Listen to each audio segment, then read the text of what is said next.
Vamos a hablar de un tema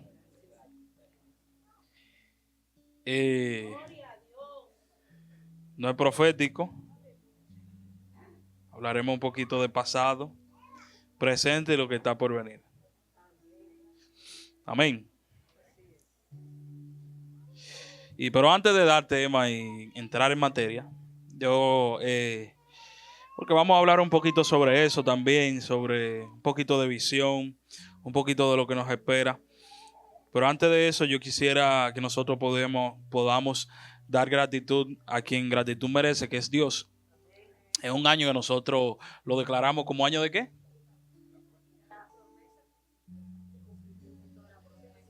Pastora, dígalo usted, ayúdelo. Entonces, ¿cómo se llama el año? Ustedes como que no lo creen, hermano. El que se quedó callado, después no digan que estos versículos vienen para usted, que tiene mucho que ver. ¿Cómo es que se llama el año? El cumplimiento de la promesa. El cumplimiento de la promesa. La hermana Keila se cercioró de que se escuchara, ¿verdad?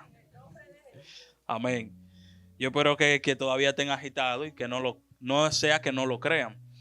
Porque créanme que ustedes verán, no voy a adelantar. Pero antes que todo, yo quisiera poder dar gratitud a Dios. Primero viendo cómo comenzamos nuestro año, cómo estuvo el templo en enero 30 del 2025. Si los muchachos nos pueden ayudar. Eso es el templo, enero 30 2025. ¿Verdad? Y esto es hace 2 semanas en el templo. Si ustedes no creen todavía que el año ha sido de la promesa, yo le invito a que vea esas imágenes una vez y otra vez. Stuart, devuélvesela. Eso era enero, eso no es el año pasado, enero 2025. Y esto es octubre 2025. El Señor, sí, estamos mucho más avanzados, porque eso tiene varias semanas ya que se tomó con el dron. Pero eso es por si acaso queda duda de que el Señor sí ha cumplido la promesa. No como uno lo esperaba, ha sido más rápido, lo entiendo. Porque uno ahora se dice, oye, tenemos que ya llegar a la meta porque estamos muy cerca. Pero como estuvimos en enero, yo no me imaginaba que el año no iba a cerrar así. Créanme que no ha sido fácil. Los que han vivido paso a paso saben que no ha sido fácil. Pero el Señor sí ha cumplido su promesa. Quizás nosotros, al vernos tan cerca, queremos ya que la promesa termine de cerrarse. Pero el Señor a su tiempo cumple con todo. Y lo hace como Él entiende. Hoy vamos a hablar bajo el tema la generación perdida.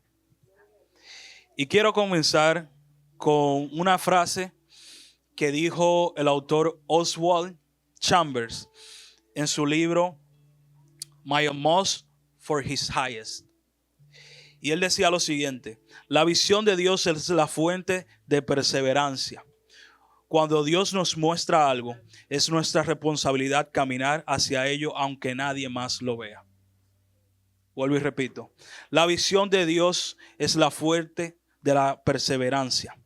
Cuando Dios nos muestra algo, es nuestra responsabilidad caminar hacia ello aunque nadie más lo vea. Y hoy vamos a hablar de un acontecimiento que pasó durante los 40 años en el desierto del pueblo de Israel, en donde Dios hizo una promesa al pueblo de Israel sacándolo de Egipto, en el que los iba a llevar a la tierra prometida. Y vamos a hablar de cómo el Señor desapareció toda una generación que se había perdido y se había perdido de la visión. Hoy vamos a hablar de cómo también nuestra iglesia ha pasado de generación en generación y cómo el Señor ha ido limpiando generaciones. Y sí es fuerte lo que voy a comentar y lo que voy a decir, pero es así. Cada vez que es lamentable, no quisiera que fuera así. Pero cada vez que veo que a pesar de los años, algunas personas ya no están. Lo veo de la siguiente forma. El Señor limpia las generaciones para que lleguen las generaciones que están supuestas a llegar.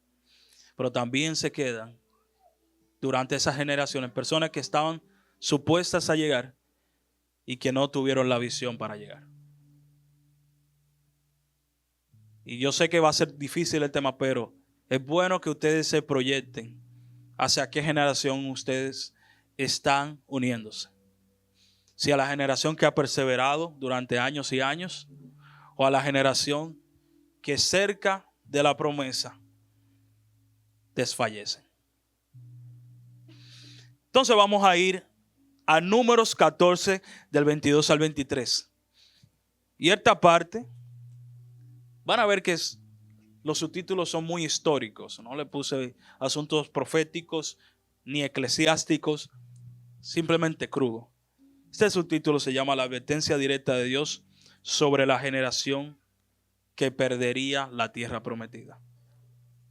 En Números 14, del 22 al 23, dice lo siguiente: todos los que vieron mi gloria y mis señales que he hecho en Egipto y en el desierto, y me han tentado ya 10 veces, y no han oído mi voz, no verán la tierra de la cual juré a sus padres. No, ninguno de los que me han irritado la verá. Y usted dirá, oye, pero ¿qué pasó? Que el Señor se alteró de tal manera que le dice a esta generación, a esa generación, que no iban a ver la tierra prometida. Estamos hablando de la generación original que salió de Egipto. O sea, estamos hablando de aquellos, y con ellos los ancianos, y con ellos vamos a decir hasta los sacerdotes, todos los que dirigían al pueblo, incluyéndolos a ellos, el Señor los iba a eliminar de la generación que iba a entrar a la tierra prometida.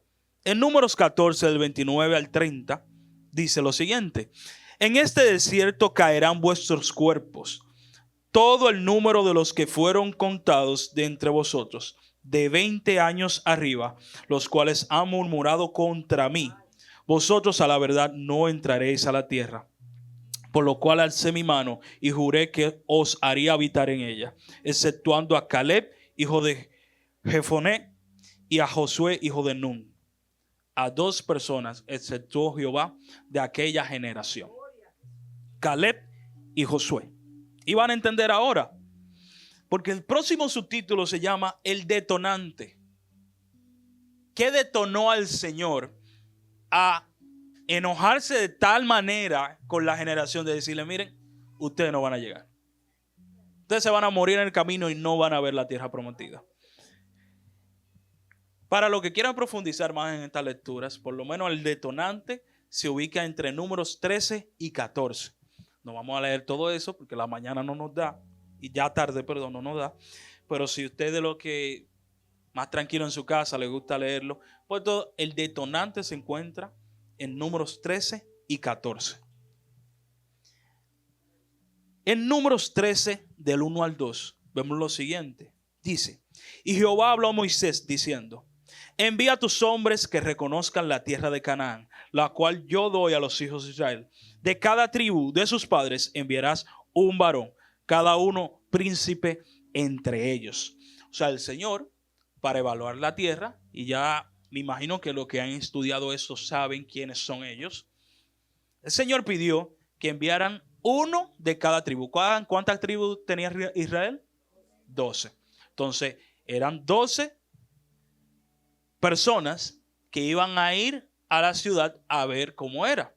¿Y cómo se le llamó a esos 12 después? Espías. Eran los 12 espías que había enviado Moisés a ver la tierra de Canaán. La misión de ellos era fácil, sencilla: confirmar la bendición que el Señor le tenía para Israel. Dios nunca le comentó como que vayan a ver si pueden conquistarla. Ni Dios tampoco le comentó, miren a ver si es posible que conquisten, sino que el Señor textualmente le dice que reconozcan la tierra de Canaán. ¿Qué es reconocer? Revisar, confirmar, chequear. Señor lo que lo mandó fue confirmar e identificar la tierra que le estaba prometiendo. No le dijo, miren, vayan a ver si es posible. Y es importante que entendamos esto porque en Números 13, del 23 al 27, dice, y llegaron hasta el arroyo de Escol, y de allí cortaron un sarmiento con un racimo de uvas, el cual trajeron 2 en un palo, y de las granadas y de los higos. Y se llamó aquel lugar el Valle de Escol, por el racimo que cortaron de allí los hijos de Israel. Y volvieron de reconocer la tierra al fin de 40 días. O sea, duraron 40 días revisando la tierra. Y anduvieron y vinieron a Moisés y a Aarón y a toda la congregación de los hijos de Israel en el desierto de Parán, en Cádiz, y dieron la información a ellos y a toda la congregación, y se mostraron el fruto de la tierra, y les contaron diciendo, nosotros llegamos a la tierra a la cual nos enviaste, la que ciertamente fluye leche y miel, y este fruto es el de ella. O sea, ellos le llevan al pueblo, le llevan a Moisés, a Aarón, muestras y pruebas del fruto de la tierra. O sea, habían confirmado que realmente era una tierra fértil en donde podían habitar y donde iban a ser bendecidos por Jehová. Hasta ahí está todo bien. Los espías habían hecho su trabajo. Habían reconocido la tierra que el Señor le estaba prometiendo. ¿Dónde viene el problema? ¿A dónde viene la gota que derrama el vaso de la ira de Jehová? Pues en Números 13, del 28 al 33, 10 espías se dedican a hacer lo malo. Dice, mas el pueblo que habita aquella tierra es fuerte. Eso estoy yo hablándole al pueblo. Y las ciudades muy grandes y fortificadas. Y también vimos allí a los hijos de Anac. Amalec habita en Negueb, y el Eteo y el Jebuseo y el Amorreo habitan en el monte, y el Cananeo habita junto al mar y a la ribera del Jordán. Entonces Caleb hizo callar al pueblo delante de Moisés y dijo, subamos luego y tomemos posesión de ella, porque más podremos nosotros que ellos. Eso fue Caleb.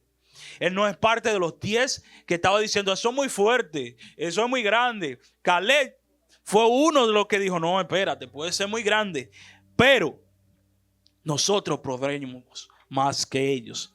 Mas los varones que subieron con él dijeron, no podremos subir contra aquel pueblo porque es más fuerte que nosotros. Y hablaron mal entre los hijos de Israel de la tierra que habían reconocido, diciendo, la tierra por donde pasamos para reconocerla es tierra que traga a sus moradores, y todo el pueblo que vimos en medio de ella son hombres de grande estatura. También vimos allí gigantes, hijos de Anac, Rajasá de los gigantes, y éramos nosotros a nuestro parecer como langostas, y así le parecíamos a ellos. El detonante del Señor es que los 10 espías se habían dedicado a la tarea de meter miedo al pueblo en la promesa de Dios. Lo que Dios le había prometido al pueblo, estos 10 se dedicaron a ser multiplicadores del miedo, sembradores de la desesperanza. Ellos habían sembrado el miedo entre el pueblo y habían dicho que lo que Dios había prometido era imposible. Habían sembrado confusión en el pueblo porque mintieron, exageraron y desmoralizaron al pueblo. Ustedes saben lo que es decirle al pueblo que ustedes son como langostas y que los gigantes lo van a desbaratar. Eso fue lo que fueron a hacer los 10 espías en el pueblo.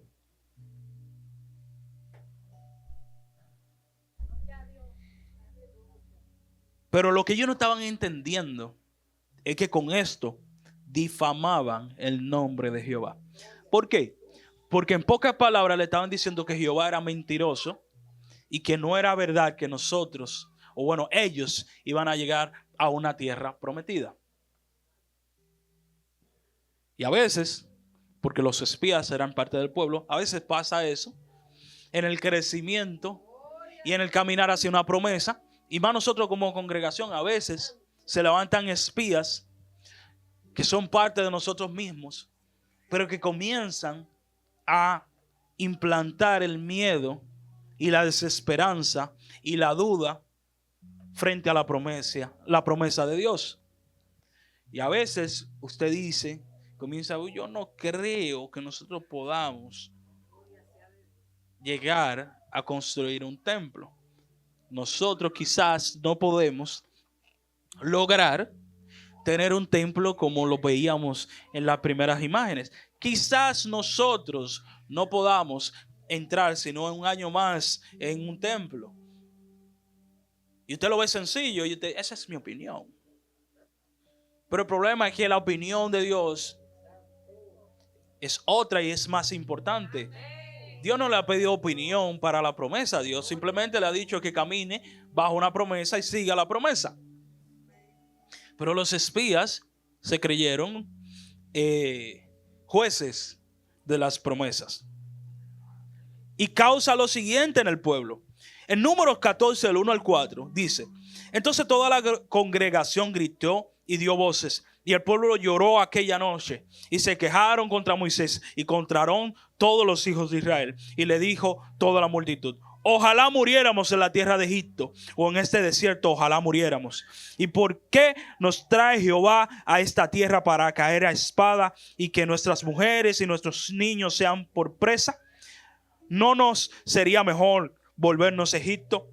Y decían el uno al otro: designemos un capitán y volvamos a Egipto. Eso fue lo que provocó la opinión de 10 espías dentro del pueblo. El pueblo creía en la promesa de Jehová hasta ese punto.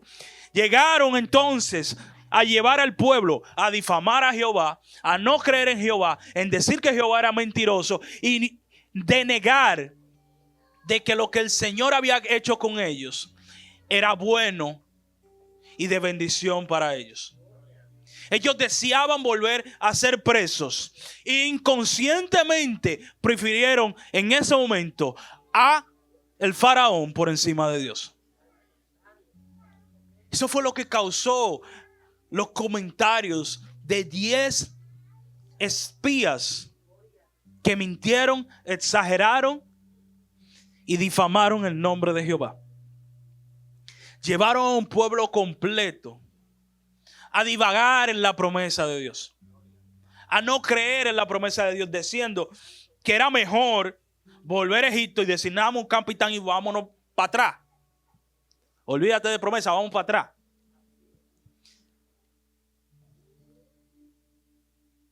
Y hay un problema, que ya hubo un punto en el pueblo, y ustedes se dan cuenta por las palabras que dicen, que ya no era miedo que tenían. Era una rebelión declarada a la promesa de Jehová. Y a Jehová mismo. Se habían rebelado a la promesa que Dios les había hecho. Y ahí usted dice, pues ya yo entiendo porque el Señor se enojó. Claramente, el Señor confía en príncipes de tribu, no cogió cualquiera. Porque usted dirá, pero óyeme, el Señor se pasó porque esos 10 espías, esos son 10 gente aleatoria. No, eran príncipes, eran de las personas más importantes dentro de la tribu. Y la persona más influyente dentro de la tribu eran que iban a hablar al pueblo. 10 espías que eran importantes e influyentes en las tribus. ¿Por qué ustedes creen que el pueblo se aloca? Se vuelve loco el pueblo. Porque no eran 10 locos. Eran 10 personas con liderazgo y con poder dentro del pueblo. Por eso el Señor, después de eso, dice, no, yo voy a limpiar esta generación. Y esta generación no llega esta generación a la nueva, al nuevo hogar, a la nueva bendición. Y me llamó mucho la atención mientras leía todo esto, un comentario que hizo Charles Spurgeon en un momento. Dice, cuando Dios te da una misión, no esperes que otros la comprendan. Muchos te dirán que no se puede hasta que Dios lo haga. Lamentablemente los espías no llegaron a verla, ni el pueblo tampoco, esa generación. ¿qué hizo que este pecado fuera tan grave? Muchos se preguntarán, aunque lo he explicado. ¿Pero qué hizo que este pecado fuera tan grave? Hay tres motivos centrales. Rechazaron creer en lo que Dios había prometido. Eso lo vemos en Números 14:11, que dice lo siguiente: y Jehová dijo a Moisés: ¿hasta cuándo me ha de irritar este pueblo? ¿Hasta cuándo no me creerán con todas las señales que he hecho en medio de ellas? O sea, el enojo del Señor no era que habían dejado de creer en ese momento, sino que era algo repetitivo en el pueblo. Porque dice: ¿hasta cuándo me van a irritar? ¿Hasta cuándo no me van a creer? Fue una incredulidad clara ante Dios. Segundo, llamar a Dios mentiroso al decir no podemos entrar. Y muy específicamente dice en Número 14:3, eso lo pueden ver después, que dice: Dios nos trajo a morir. Dios nos trajo a morir. Sí. Y el tercero dice: intentaron revertir el plan de Dios. Tres ideas centrales. Tres cosas que son principales en la falla del pueblo y de los espías. En Número 14:4 dice: dirigiéndose, designamos un capitán y volvamos a Egipto. Intentaron revertir el plan de Dios, o sea, ellos querían echar para atrás. Rechazaron a Moisés, rechazaron a Jehová, rechazaron el éxodo, rechazaron todo lo que había pasado, simplemente porque ya no creían en el plan de Dios. Ellos querían cambiar y volver el plan de Dios de ellos y hacer como a ellos les pareciera. Y en pocas palabras, como decir, nosotros preferimos al faraón antes que Dios. Porque era volver a ser esclavo, a volver a que el faraón lo recibiera una vez más. Después de todo lo que había pasado, después de todos los milagros y después de todo lo que el Señor había hecho por este pueblo de Israel. Entonces esto nos lleva a la sentencia final de Dios, que muchos han escuchado que el Señor eliminó a la generación, pero ¿quieren saber cómo? Dice lo siguiente, Número 14, 22, 23. Todos los que vieron mi gloria y mis señales que he hecho, ¿en dónde? ¿En dónde?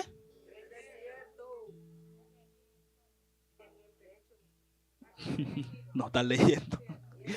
En Egipto.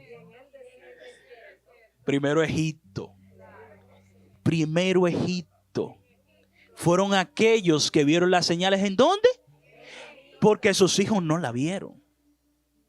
Han pasado, en este momento ha pasado mucho tiempo. Es una generación vieja. Por eso el Señor le dice primero: los que vieron mi gloria y mis señales, ¿dónde? En Egipto.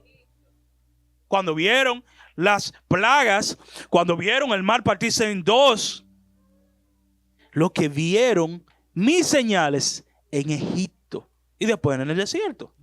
Pero primero en Egipto. Porque él sabía a quién se estaba refiriendo para decir esto. No era en todo, porque ustedes van a dar cuenta que el Señor hace una división. En los viejos, aquellos que traían la maña de Egipto, que traían la incredulidad de Egipto y que ya habían visto muchos milagros y como quiera no creían. Y dice: y me han tentado ya 10 veces y no han oído mi voz. No verán la tierra de la cual juré a sus padres. No, ninguno de los que me han irritado la verá. Ninguno de los que me han irritado la verá. Ninguno. Y dicen, mientras ustedes ven a Números, que el resto de esta generación murió gradualmente durante los 40 años. Fueron muriendo de una forma u otra durante los 40 años. Y ustedes dirán, hay una cosa interesante, porque el Señor dice 10 veces. Y a veces nosotros decimos, no, porque hasta 10 veces. Tú has tocado esa puerta 10 veces, han sido 2. Es una forma de nosotros decir las cosas. El Señor no está utilizando una metáfora. Literalmente, ellos lo habían hecho 10 veces. Se quejaron en el Mar Rojo, en las aguas de Mará, el maná y la comida, la sed en el Resfidín, el becerro de oro, queja por los alimentos, rechazo a la tierra prometida. Por eso el Señor le dice, me han tentado ya 10 veces. El Señor había sido tentado múltiples veces por el pueblo de Israel, por su falta de incredulidad y su falta de confianza en el Señor. Para finalizar el proceso, el Señor cumplió el juicio. Después de 40 años, esta generación murió. En Números 26, del 63 al 65, dice lo siguiente. Estos son los contados por Moisés y el sacerdote Eleazar, los cuales contaron los hijos de Israel en los campos de Moab, junto al Jordán frente a Jericó. Y entre estos ninguno hubo de los contados por Moisés y el sacerdote Aarón, quienes contaron a los hijos de Israel en el desierto de Sinaí. Porque Jehová había dicho de ellos, morirán en el desierto. Y no quedó varón de ellos, sino Caleb, hijo de Jefoné, y Josué, hijo de Nun. Solo dos de los más grandes, de los viejos de esa generación, sobrevivió. Caleb y Josué, que fueron los 2 espías que defendieron a la tierra prometida, cuando los 10 otros comenzaron a echar mentiras sobre la promesa que Dios había hecho. Solo 2 de toda la generación sobrevivieron y llegaron a la tierra prometida. Solo 2. Porque esos 2 sí creyeron en la promesa que Dios había hecho. Estos 2 sí se ataron a la confianza en que Dios iba a dar lo que había prometido. Y ustedes preguntarán, ¿qué generación entró? Entró Caleb, entró Josué, ¿quién más? Moisés no entró. Dice la palabra en Números 14:31. Cuando el Señor le estaba diciendo que no iban a entrar, el Señor hace una aclaración. Y dice, vosotros a la verdad no entraréis en la tierra, por lo cual alcé mi mano y juré que os haría habitar en ella, exceptuando a Caleb, hijo de Jefoné, y a Josué, hijo de Nun. Pero a vuestros niños, de los cuales dijiste que serían por presa, yo los introduciré, y ellos conocerán la tierra que vosotros despreciasteis.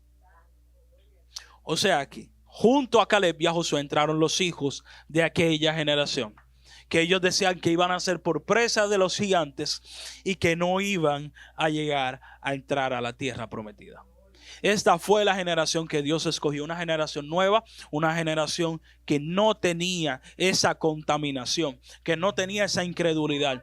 Generación que no vio aquellos milagros que Dios había hecho en Egipto, aquellos milagros que había Dios hecho en el desierto. Eran muy pequeños, quizás no los recordaban. Dios hizo entrar a la generación que sí creía en la visión que tenía Caleb y Josué. Toda la generación que fue antes de Caleb y Josué murieron y no entraron a la tierra prometida. Dios hizo una limpieza para que el pueblo de Israel pudiera entrar. Por eso es que cuando ellos llegan allá, llega una generación que lucha por lo que Dios le había dicho. Es una generación que cuando ellos entran, ¿cuántas personas tomaron de aquel botín o dejaron vivos a aquellos cuando el Señor les dijo que eliminaran todo? ¿Cuántas personas lo hicieron? Una. O sea, ustedes pueden ver la generación tan limpia que era, que solo uno falló entre tantos y tantos que era el pueblo de Israel. El Señor había llevado una generación totalmente renovada a la tierra que le había prometido. Porque el Señor no quería incredulidad, no quería más contaminación, no quería más personas que tentaran el nombre de Dios cuando Él hiciera una promesa. El Señor lo eliminó. El Señor totalmente hizo al lado a esa generación. Y renovó entonces el pueblo con Caleb y Josué de la mano. Y es una buena pregunta ahora que vemos toda esta historia y todo lo que pasó. Preguntarnos en qué parte, en qué generación estamos. En aquella que tiene que ser diluida o en aquella que se fortalece más y pisa más fuerte y va a más velocidad para llegar a la promesa. Esta iglesia tiene 16 años. Ustedes no se imaginan las personas que yo he visto aquí pasar por puestos, pasar por músicos, pasar por danza, pasar incluso hasta por multimedia, pasar por intercesión, pasar por el ministerio de ofrendas. He visto a demasiadas personas quedarse en el camino. Personas que en un momento pensamos que iban a ser columnas fuertes de la nueva tierra prometida, pero personas que se quedaron en el camino. Por eso nada me inmuta ahora mismo, ni nada me sorprende. Mi nivel para sorprenderme es demasiado alto. Tiene que ser algo que de verdad no me lo espere, porque ya he visto tantas personas pasar. Y el Señor va limpiando. Yo no digo que las personas que estaban eran malas, pero lamentablemente hemos visto que mientras personas se van, la iglesia crece y la promesa se hace más cerca. Se hace más y más cerca. Se hace más y más cerca. Más y más cerca. Es tan increíble que ustedes no me lo van a creer. Gracias a Dios que la pastora, bueno, yo soy testigo de la pastora, porque la pastora es que lo vive, que personas se van y después, no digo mágicamente porque aquí no funciona la magia, por propósito de Dios, aparecen recursos, se levantan más personas, nos vemos caminando más rápido a la tierra prometida.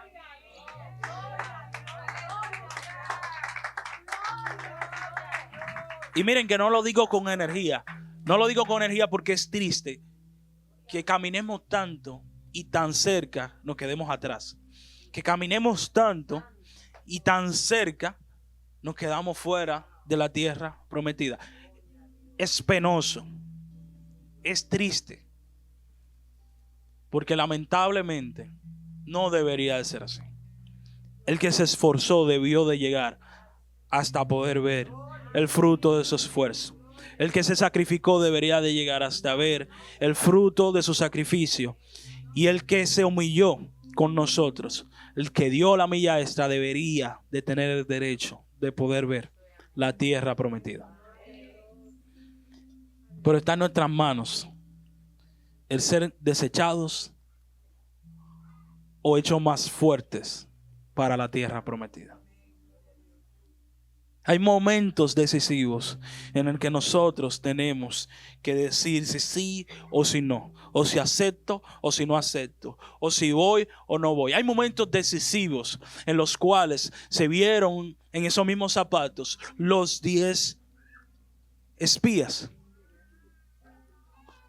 Porque el Dios no había declarado, antes de los 10 espías no había declarado, esos 10 espías se iban a morir y le iban a caer plagas, porque le cayeron plagas. Ustedes no crean que se murieron fácil esos 10 príncipes. Dice la palabra de Dios que le cayeron plagas ahí a los 10 espías. Los 10 espías tomaron un camino y tomaron una decisión. Y yo creo que tan cerca que estamos, nosotros vamos a tener muchos obstáculos como lo tenemos ahora mismo. Vamos a tener muchas afrentas como la tenemos ahora mismo.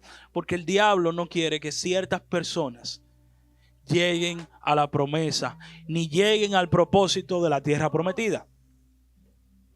¿Qué ustedes no creen? Que los 12 no fueron tentados, o los 12 espías no fueron tentados. Esa es una demostración de que cuando la promesa está cerca, el diablo tienta. Entonces 10 fueron los que no creyeron, en lo que cayeron en tentación, y 2 fueron los que se permanecieron. Y entonces, ¿a qué llegaron? ¿Qué fueron José y Caleb en la tierra prometida? ¿Alguien me ilumina? ¿Qué fueron? Líderes. ¿Quién lideró el pueblo a la tierra prometida después de que Moisés no estuvo? Josué. Josué fue parte de los espías. Entonces yo le digo algo. Quizá esos 10 espías junto a Josué y a Caleb iban a ser los 12 jefes son frente a las 12 tribus de Israel en la tierra prometida. Pero fueron cobardes. Fueron engañados y fueron contaminados. Porque esos 10 eran jóvenes. Igual que Josué, y Caleb. Y eso me hace pensar profundamente en las cosas que estamos haciendo ahora mismo, decisiones, y cómo estamos tomando ahora mismo este proceso. Créame que esta es la etapa más peligrosa. Porque cuando tú estás más cerca, es que el diablo ahí se le acaba el tiempo. Siente que se le acaba el tiempo y siente que debe de hacer las cosas más rápido y hacerlas más agresivas para que tú no llegues. No puede ser que usted dure 10 años aquí sirviendo, haciendo todo, y que faltando 2 meses o 3 meses o 4 meses, los meses que falten para ver la promesa, usted se queda afuera. No vale la pena. No vale la pena. Nosotros debemos de ser parte de esta generación nueva, santificada, renovada. Una generación que cree en la promesa y da una milla extra por esta promesa. Porque de verdad, yo quisiera ya ver a todos los que están aquí en la promesa. Así que no dejen que el desánimo haga estragos en su vida. No dejen que el desánimo o el letargo o el cansancio hagan que usted eche para atrás a lo que con tanto sacrificio han creado, han forjado y han construido. El diablo solo tiene un trabajo. No crean que el trabajo del diablo simplemente es molestarte en los sueños, hacer que no te caiga dinero o hacer que usted pierda el trabajo. El diablo es más astuto que eso. A veces el diablo te deja todo eso tranquilo y te desbarata lo más importante, que es la vida espiritual y tu ministerio. No crean que el diablo va detrás de cosas materiales. No crean que el diablo va en contra y para tu finanza. Esos son daños colaterales. El verdadero propósito es desvincularte del propósito y desvincularte de los ministerios que Dios te ha dado y que usted no se desarrolle. Usted no ve que cuando usted se aparta de todo esto, entonces las finanzas se quedan tranquilas, la familia está tranquila, todo está tranquilo y todo en bendición, porque a él no le interesa eso. A eso no le importa a él. A él lo que sí le importa es su vida espiritual y su ministerio. Y él va a atacar todo para que esas dos cosas se caigan. Cuando esas dos cosas se caigan, pues usted va a ver que se va a abrir el cielo. Y usted va a decir que se abrió el cielo a su favor. Y usted va a decir, qué bueno que ya no sirve. Mira qué bien me está yendo. Es que ya no hay que para qué atacarlo. Ya usted se pierde solo. Ya usted se muere solo. Ya no hay nada que hacer. Pero siéntase bien cuando las cosas se le pongan agrias, difícil, que se le haga difícil servir y que se le haga difícil llegar y que se le haga difícil seguir. Porque quiere decir que Él está desesperado de que usted no llegue. Quiere decir que usted está en el paquete. Ahora, si usted, hermano, a usted lo tienen chilling y usted siente que el diablo lleva piña colada, porque es activo, hermano, que en cualquier momento lo saca. Jehová que nos reprenda a nosotros también. Porque nosotros somos que nos sacamos a veces. Entonces, debemos de activarnos, hermano. Debemos de ponernos la pila. Porque ya el propósito está cerca. Y llegarán aquellos que Jehová tiene en esa nueva generación. Y yo confío y creo que aquí todos son parte de esta nueva generación.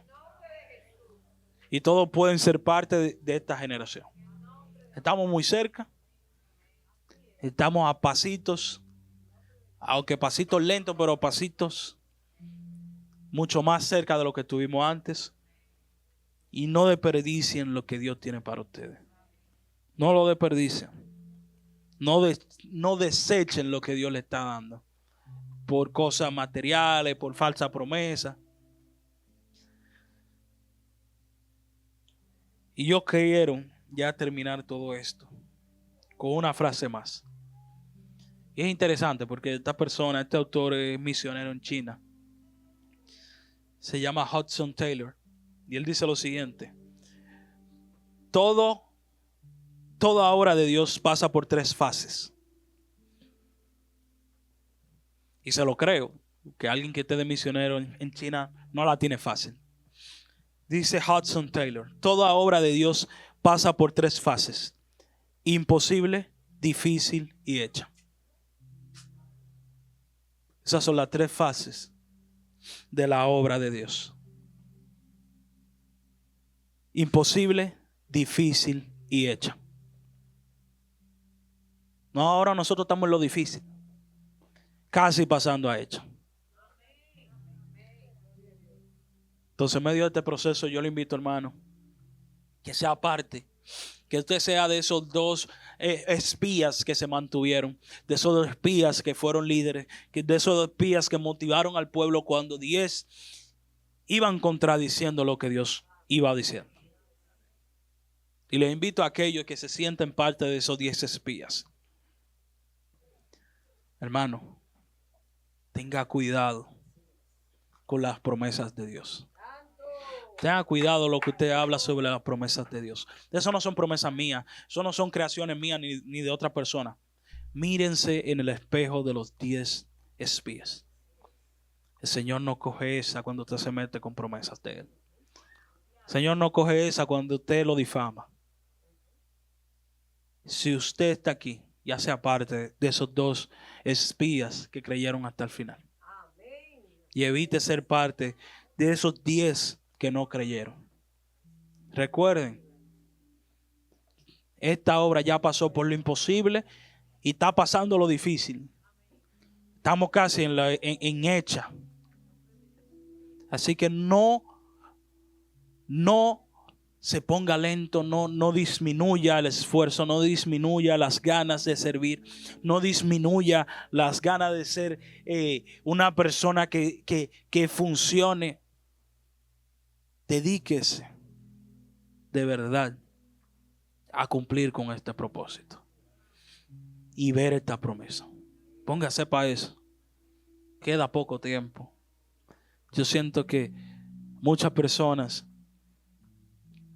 inmediatamente lleguemos allá van a hacer subidas de nivel y se van a ver en cosas que nunca pensaron, viendo bendiciones que nunca pensaron, viendo Dios haciéndolo hacer cosas que nunca pensaron. Entonces estamos bien cerca. Estamos bien cerca. Estamos casi dándole 3 vueltas más a Jericó para que caiga en la muralla. Así que no se canse. No se canse. Estamos casi terminando la 3ª vuelta. Faltan 2. No se canse. Que cuando suenen esa trompeta se van a caer los muros. Y nosotros vamos a entrar. Y nosotros nos vamos a ver ahí. Y vamos a glorificar una vez más a Dios. Y vamos a bendecir una vez más a Dios. Y usted va a decir, qué bueno que yo fui un Josué y un Caleb. Qué bueno que fui parte de la nueva generación. Gracias a Dios que fui parte de aquella generación que creyó. Gracias a Dios que fui parte de esa generación que creció, que quiso creer, que quiso estar y que quiso confiar. Así que vamos a orar. Vamos a pedirle al Señor que nos dé más fuerza.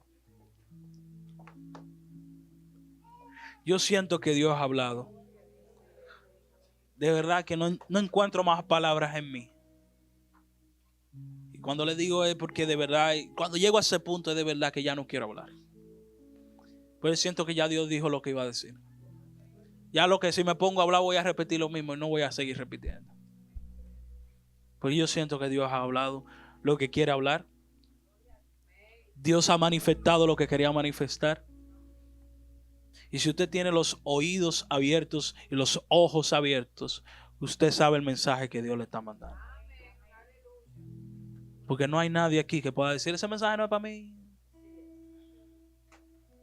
Nadie puede decir, ese mensaje yo no. Hermano, aunque sea la colita del mensaje le llega. Porque si ya usted parte de aquello que están esforzándose, es para que se esfuerce más. Y si está fuera, casi fuera, es para que se ponga la pila y se una.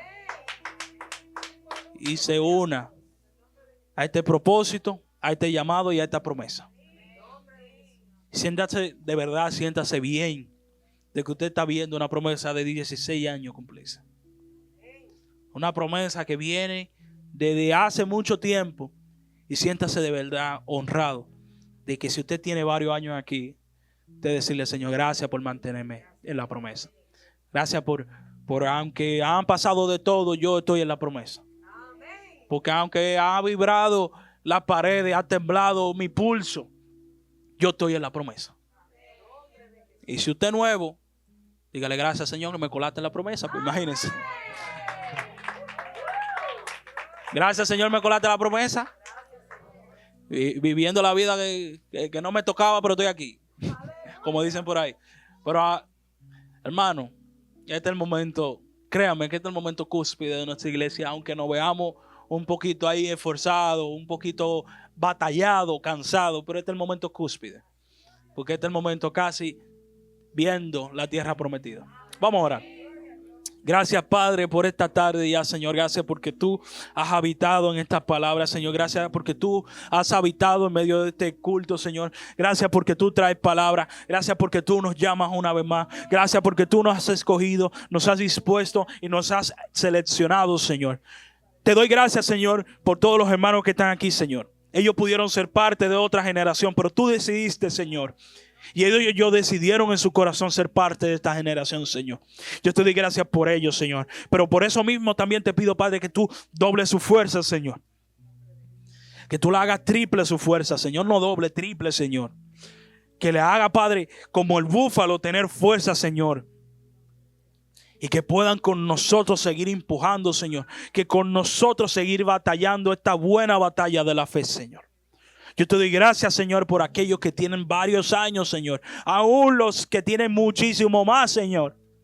Te doy gracias por ellos porque han batallado, se han esforzado, Señor. Han creído en una promesa, no de los pastores, Señor, sino tuya. Han creído a ciegas, Señor, y han creído viendo, Señor. Han creído con nada y han creído con todo, Señor. Yo te doy gracias por ellos, Señor. Y yo te pido, Padre, que esos esfuerzos, Señor, no sea en vano, Señor, y que puedan ver lo que tú tienes para ellos, Señor, porque no hay nadie, Señor, aquí, Padre, en este templo, Señor, y de los que están destinados a llegar, Señor, que se vaya a quedar en una misma posición, porque así lo creo, Señor. Así lo creo, que nuevo hogar, Señor, nuevas posiciones y nuevo nivel, Señor.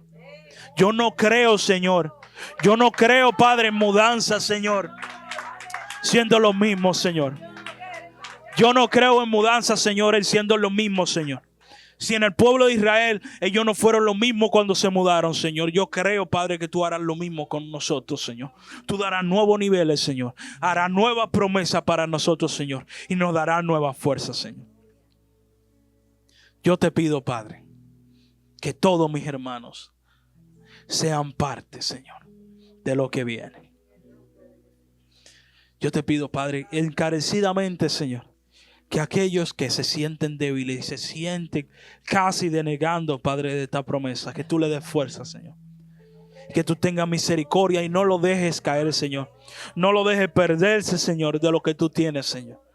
Que aquellos que aún, Padre, han hecho, Padre, ya las cosas, Señor, para alejarse, Señor, tú lo llames una vez más, Señor.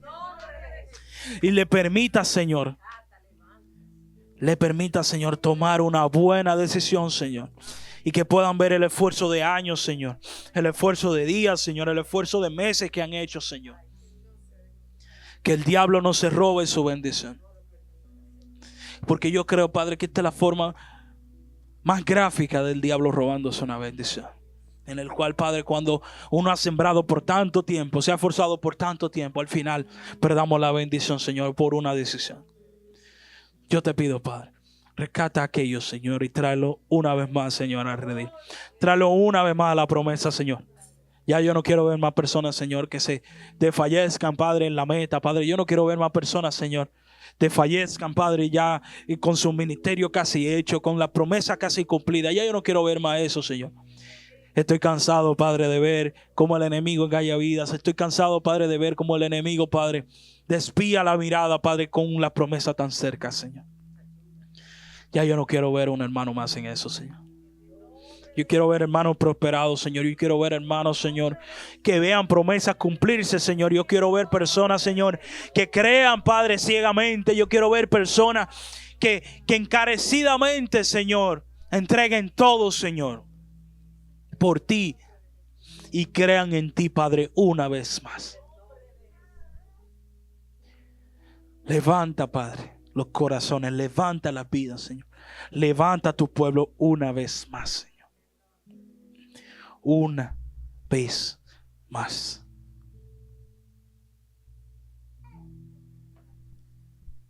Trabaja en nuestros corazones, Señor. Motiva a nuestros corazones, Señor. Que no volvamos atrás, Señor. Sino que sigamos, Padre, por el llamado, Señor, que nos haces a ser más grandes, a ser mejores, a ser más fuertes, a ser personas con más fe, personas con más esperanza, personas que creen ciegamente en ti, Padre. Te pido, Padre, que en esta semana, Señor, seas tú como gotera en nuestra mente, Señor. Así como el agua, Padre, que gota a gota puede romper una piedra, Señor. Yo te pido, Padre, que tú seas esa gota que abra nuestros ojos, Señor. Que abra nuestros corazones de la piedra, Señor. Que abra nuestra mente de la piedra, Señor. Y que nosotros, Padre, nos motivemos, Señor. Tengamos más fuerza, Señor. Y nos levantemos una vez más. Una vez más. Porque creo en lo que digo, Padre. Creo en lo que pones en mi corazón. Y que ya no quedan tantas vueltas, Señor, para ver esa muralla caer. Y que ya no queda mucho tiempo para escuchar esa trompeta que estremezcan, Señor, todas las barreras, Señor. Y podamos caminar hacia allá, hacia donde nos estás esperando, Señor.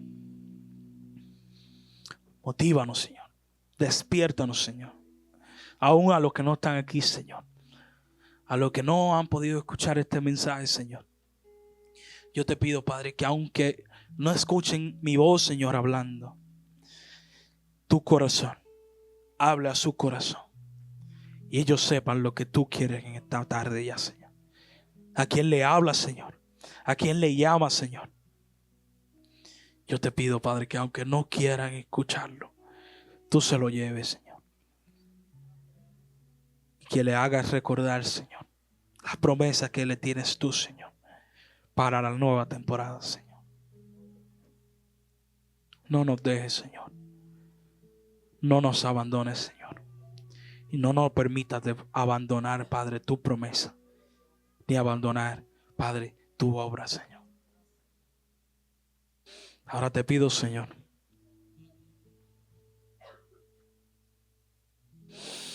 que todas estas palabras se queden en nuestro corazón y en nuestra mente, Señor. Que donde quiera que vayamos, Padre, multipliquemos lo que tú nos has hablado, Señor. Lo compartamos de persona a persona, Señor, de vecino en vecino, de familia en familia, Padre. Que no nos quedemos con lo que tú has hablado, Padre. Yo te pido que nos motiven en esta semana, Señor, a acercarnos más a la promesa, Señor, y acercarnos más a ti, Señor. No nos permitas, Señor, desvincular, Padre, nuestra mirada de ti, Señor. No nos permite, Padre, quitar, Padre, nuestros pasos de tu caminar, Señor. Bendícenos, Señor. Guárdanos y cúbranos, Señor. Ahora te pido, Padre, que nos vamos a despedir, Señor, que nos lleves bajo la sala de tu espíritu, Padre. Que nada nos toque, Señor, sino que tu presencia sea bendiciéndonos, Señor. Que aún vayamos a nuestra casa, Señor, compartamos con nuestros familiares, Señor. Todo sea en paz, Señor, y bajo tu bendición. Bendice esta semana, Señor. Cubre la obra, Señor. Bendícelo, Señor. Multiplica los materiales, Señor. Multiplica los recursos, Señor. Y haz tu voluntad en aquella congregación que estamos levantando, Señor. Bendícenos, Señor. Guárdanos y cúbranos, Padre. Y que tu presencia nunca se aparte de nosotros, Señor. Y que cada día recordemos, Señor, lo que tú hablas a nuestros corazones, Señor. Te lo pedimos, Señor. En el nombre de Jesús. Amén y amén.